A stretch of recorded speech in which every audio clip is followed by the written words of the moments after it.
let's record it. Wow, Thankful Thursday. Welcome along. This is Thankful Thursday, and we've got a lovely guest with us today. I'm Audrey. I'm Christina, and this is Christine.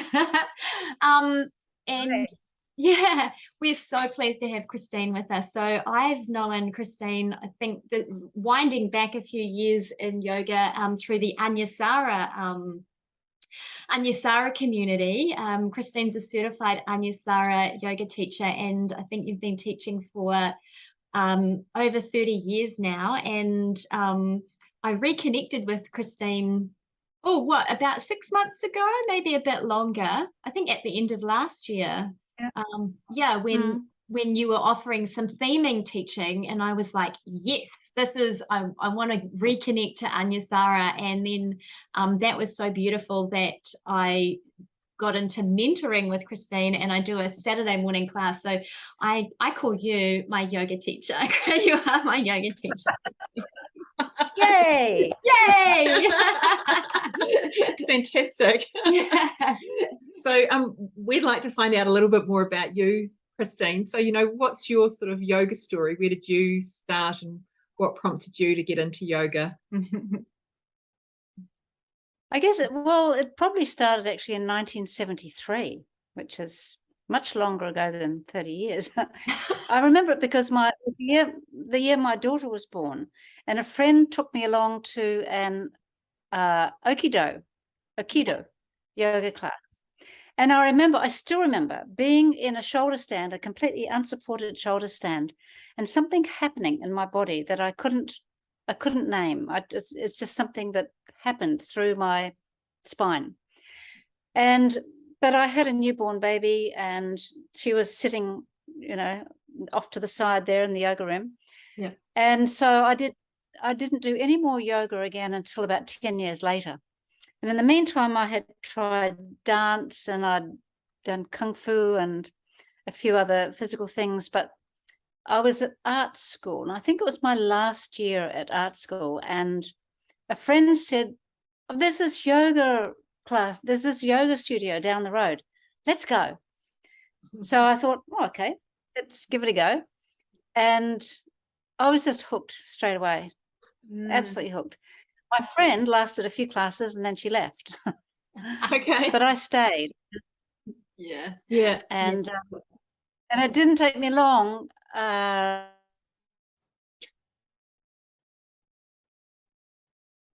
2 years that I was at that studio, I was teacher training, because I loved it so much, and I knew that I wanted to teach.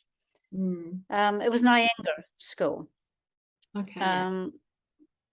So then I sorry, Audrey. It's strong. We might say that Iyengar, strong yoga. Yeah, very strong. Yeah. And I did that for about 10 years, and I taught around the place, and then I went traveling for a couple of years, world traveling. And when I came back, actually, it's a little bit confusing for me. There's a couple of years that I completely got confused about, but eventually I ended up, traveled around Central Asia and made a film. When I came back from that, I went to a new studio. And the person who was teaching this studio, a man, he was also trained as an Iyengar teacher, but he had just met John Friend, who was the founder of Anusara Yoga. He'd been to the States. He'd been to the had met John Friend at an ashram in upstate New York. And so he came back with all these other ideas. And as he started talking about it, I suddenly realized this is for me. This is where I should be. Yeah. And from there on, that's where I was. Yeah. In my yoga. It's amazing, isn't it? Because I think like everyone, that first class is always very hooking, but then I remember when I met Anusara Yoga too, I was like, wow. So there's something for you and me, that was quite special about it. Yeah, well, and for me to you, because Yes. that's how I met Anusara, was through you. So, Yeah. you know, that's where my yoga practice developed into that way as well. So obviously, you've been with yoga for a very, very long time. So what's kept you with yoga? Why, like, what's kept I was going to say the romance alive, like the ability to stay connected and teaching and practicing for so long? Well, I guess you're talking about hatha yoga. I mean, the great thing that I discovered with Anusara Yoga is that yoga is not just hatha yoga. It's, you know, it's a big picture. So I guess a lot of it is quite mysterious, I think. What keeps you in a practice is actually quite mysterious. But one of the things I realized was that over the years, and this is not instantaneous, oh yeah, I have the light bulb's on, I get it. Yeah. Was that you develop a strength, not just a physical strength, but an inner strength as well. And I think that that is what has kept me going for so long. It's that combination of physical and inner strength. And also a development in the way that I see the world and the way that I see other people and in my relationships. Yeah. So with that, because let's talk a little bit about, like, so it's more than the hatha yoga. So what else is it for you? Like, what else is it? It's the yoga. Exactly. It's the yoga. Because the fact is that around the world today, you know, we've got yoga is just this enormously popular thing to do. But a lot of it is actually not very much about yoga. It's about physical exercises. But it's not about yoga. It is the yoga part that, and that is the, for me, it is the tantric yoga path, and particularly, excuse me, the Kashmir Shaivism part of Tantra, which is, you know, was developed around the 5th century.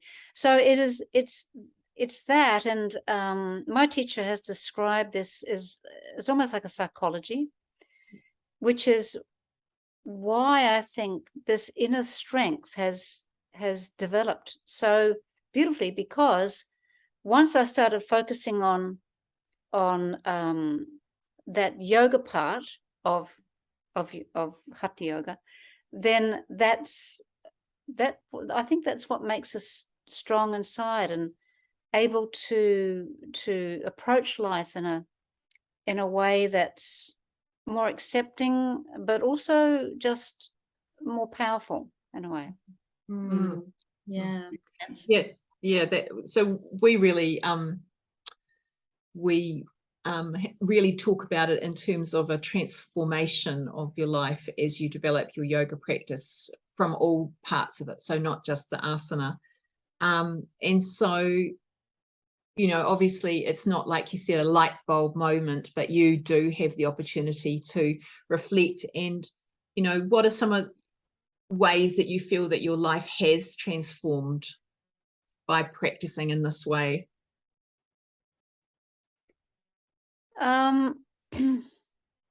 Well, there's I guess the cliched statement, I know myself better, which I do. I know myself better. It is a bit of a cliche, but the transformation, and I think, again, a lot of this is actually quite mysterious. This is happening without even an understanding of what is happening and why it's happening and what's going on there. Because it is a shift in awareness. It's the transformation is the shift in awareness, I think. And the sense that the awareness can be expanded. And I mean, you see that in the physical practice as well. If someone is teaching in a way that that builds awareness in students, and that's what the Anusara practice started to do for me in the physical practice. And then the understanding that I get from the, we'll call it philosophy, that's what most people understand as, the texts and things. And it's the combination of that with the physical practice that is transformational. Yeah. And how I transformed, I really don't know. It's an out there kind of question, isn't it? Because, what would you have been like otherwise? You don't really know, because we haven't been down that path. We're here now. Yeah. But I think the answer I gave before is that of expanded awareness is probably,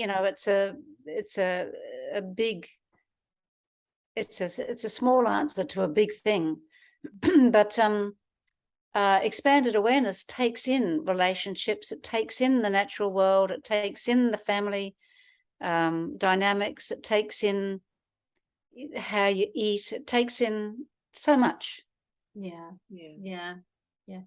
And I love how you've just said that, because I think for me, if I take what you've just said, I think, my ability to take in and hold so much more has come from the practice of yoga. You're right, that awareness expanding means you can just hold so much more. Hey? Yeah. And I think I'm in my yoga practice as a teacher, I think I'm developing the awareness of other people's bodies. I seem to be able to my intuition guides me a lot in terms of how I'm approaching somebody's practice as I'm teaching, and that's the sort of expanded awareness, that it's not it's not my thinking brain that goes, oh, she could do with moving her front foot forward or something, it's more heartfelt and a expression of that awareness. I know. So hopefully everybody that's watching's got an idea of where we're going. Diving deep today. Well, John, who founded Anusara, used to say that he had eyes in the back of his head, and what he meant was that he could sense a misalignment. And when I've assisted for him in the past, I've seen that he's not even looking at someone, but he knows that there's a misalignment. And the other thing I was going to say too about, Christina, about your comment about that expanded awareness, it's also the capacity to be able to let go of what doesn't serve you. Yeah. That, to let some stuff go and to expand the awareness of other stuff. Yeah. It's the letting go, because we're so good at holding tight to our stuff, aren't we? We are. Well, I am. Absolutely, because we have those stories. I mean, that's one of the things my practice at the moment is trying to not repeat a story. I have, I'll go to a situation, I'll think, oh no, I won't tell that story, or I won't tell it like that, because the stories that you tell are the way that you're, holding on to that misalignment almost in your life by holding on to those stories. So I just try not to tell them at the moment. It's my work. Because when no, go on. Sorry. Oh, when you tell them, you just reinforce them. That's what I was going to say. You just reinforce the stories. Yeah, exactly. So obviously, you said within kind of 2 years of returning to yoga after your first yoga practice, you decided to start learning how to become a teacher and went down the teaching path. So why teaching yoga? What was it about teaching yoga that called to you? I'm not even sure about that, except that I thought that I had just finished art school, and for want of a better thing to do with a degree in visual arts, I started teaching, and I realized I was a good teacher, that I could, and so I guess that it was a flow on from that I realized actually I could stand in front of a group of people and impart information in an interesting way. That was part of it.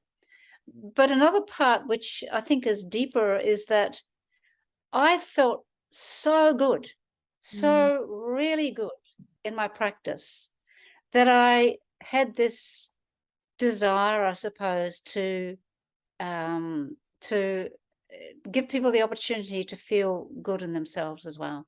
So it was about sharing stuff, but also, I guess, just on a practical level, that I knew I was capable of standing up and saying things and sharing things, and but it was more that, I think, the sharing of that, Yeah. and hoping that other people had the same sort of response that I did.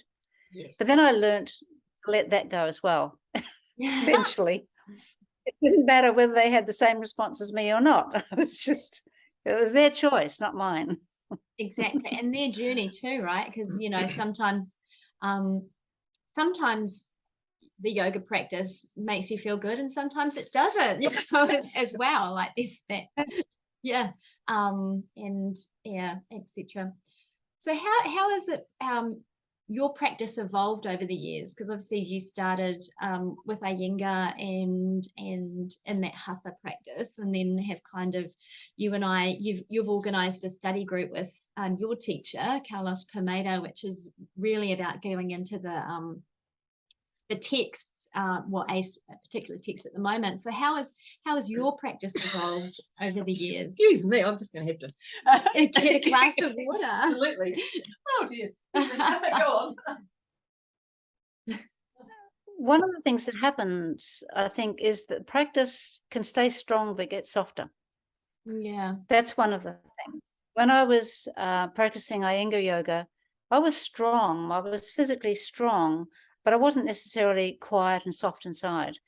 So that's one of the things that I think has just come with experience and just just doing it over the years. But the evolution has been in that study, and not just for theory, but to understand how I can practice in a deeper way. Yeah. And that's really the key to it, that how I can practice in a deeper way. And the fact is too that, I'm in my mid-70s and I just don't fling myself around anymore. There's no, I don't need to. It's I can still do a practice that suits me, but also, having done all this study, that's what comes now into the practice that I do, and is much more transformational than doing the fling myself around and do 108 back bends, drop backs, or whatever we used to do. Yeah, that was such a thing, wasn't it? Anusara, like the 108 drop backs, like celebrate your birthday with 108 drop backs. With salutes to the sun. But like when you said that you were in your mid-70s to me the first time, I'm going to say this because I think I told you at the time, I was like, no way. Like, you look fabulous and far younger, and you still like the classes that you teach, and you're still doing demonstrations.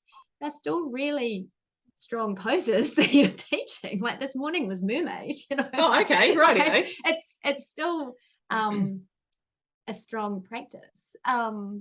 So yeah, you're very inspirational in terms of just actually at mid-70s, look at what you're doing and still planning on teaching a yoga teacher training and so many more things, running workshops, and it's been writing a book. It's phenomenal, Christine. Like I really think, wow. I don't really want to retire, Christine. I guess, I'm doing less. Well, actually, maybe I'm not doing less. Maybe I'm doing the same sort of, all sorts of practices as I used to do. But the thing is that I'm still fascinated by it all. I'm still fascinated. I love it. I love it dearly. It is a big part of me. Yeah. And if I just said, okay, I'm going to be 75 in a month. Okay, it's time to stop, Christine. So why would I stop? Why? That would just be ridiculous. It's kind of stopping your life. You're stopping your life if you say that, aren't you? Really, because that's how yoga is. That yoga is just part of you, and you're saying, well, I'm just carrying I'm on. stopping. Yeah, I'm stopping my evolution. That's the key, because this is all a path of evolution. Yeah. You know, we call it the journey. What's the journey to? It's to evolve as human beings. Yeah. If I just suddenly said, okay, I've had enough now, I'll stop, that's my evolution finished, probably. Yeah. Yeah. So I can't see that I would do that. No. Well, I don't want you to either. I would be very disappointed. Okay. But I love Okay. that perspective, because I think for me, yoga has been mostly about the evolution of who I am as a human being, and like you said, coming to know myself better, etc. And I think people don't really realize that when they first come to yoga as a beginner, that potentially No. 50 years later you can still be teaching, running workshops, running teacher trainings, and writing books about yoga, and still feel like there's more to learn. Like it's yeah. There is. There'll be more to learn even when I'm on my deathbed, I think. I'll still be learning. Well, that's a whole new Learning. adventure. Yeah, that is Yeah, it is. Yes. Yeah. Just probably the wrap-up question is about, if are you still taking new clients? Are you taking new students? Do you have a website, or how can people get in touch with you if they've been inspired by our discussion today? I do have a website. The mentoring program is on the website. And I mean, I teach in a town of just over 1,000 people. I mean, it's a tiny town. So whoever comes to class comes to class. I don't search for new people. But I do take up to 4 people for mentoring each year. And that mentoring can take any form. I mean, there's a big list of subjects that we can cover on there. And I also want to still put people in touch with Carlos and his teachings, because I think they're so valuable. So I'm going to put together a package of our study group that we're doing, Christina, and offer that as a package when we finish, so that others might just pick that up and listen to the recordings. Someone else on the group the other day said that he is mesmerizing. Yeah. He's mesmerizing because he knows so much, but he imparts it with such heart and such insight that I feel that I just get it through that. Yeah. So that's, I guess, the main ways that I teach now is through mentoring. Teaching the theming program, that's the book that I'm attempting to write amongst all this other stuff. That theming brings the yoga back into hatha yoga. That's my feeling. The way we use language. And so the way we use language can be learned like anything else in teaching. And so I teach that as a short course, and I teach the mentoring as a longer course. And then now and again, I'll do a retreat or another workshop or something like that. But those are, I guess, the 2 main concerns in my teaching now. Yeah. And the website, it's I call myself Unity Yoga, all one, unityyoga.com.au, because I'm in Australia. And then I have an Instagram, but I've sort of gone off Instagram a little bit. It's a lot of work to keep up a constant Instagram profile. So Facebook is just Unity Yoga, or my name, Christine du Fresne. And anything that's new, I'll pop up on my website.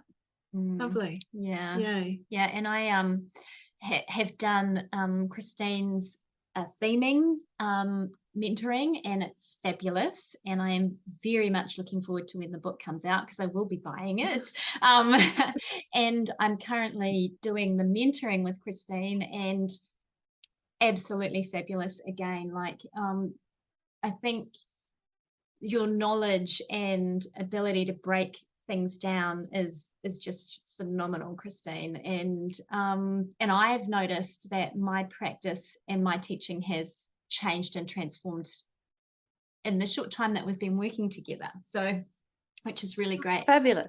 Yeah. And obviously, as Christine said, I just signed up for the Carlos Pineda study group, and I would, when Christine, we will share when you have the package, when the study group's finished and you've got the package together, we'll make sure that we share it with our community too, because it is so valuable. Yeah. Nice. Yeah.